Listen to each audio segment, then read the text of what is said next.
người nhà thăm ở loài ca đây mà gọi cả non sông đậm lời dù lệ sông ấy quyết tiến lên ta giành chiến thắng đường hành quân trong núi cao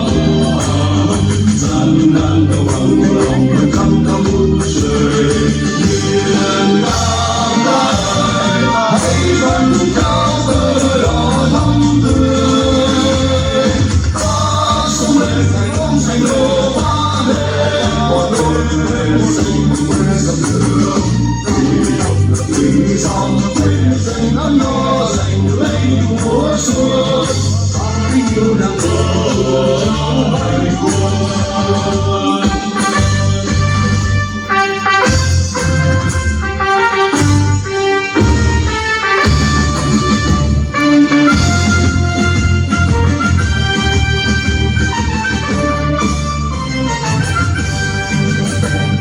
Đêm nay trường quân ra mặt trời chung chung đã quân tiến bước theo con đường qua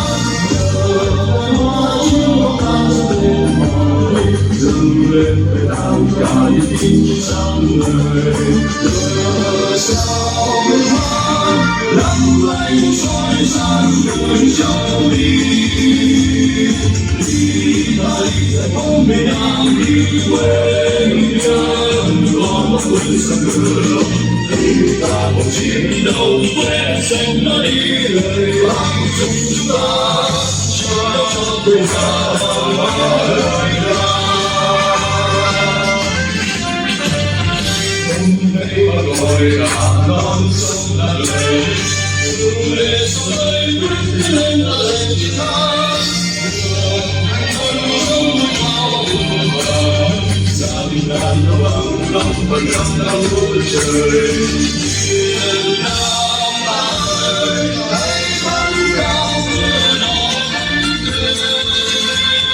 ta sống lên giải phóng thành đô ta hết một đôi quen sinh quê sông đường vì độc lập tình son quê xanh ấm no dành lấy mùa xuân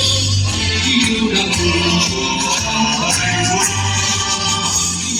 cùng chung cháu hạnh phúc bác yêu đã cùng chung cháu hạnh phúc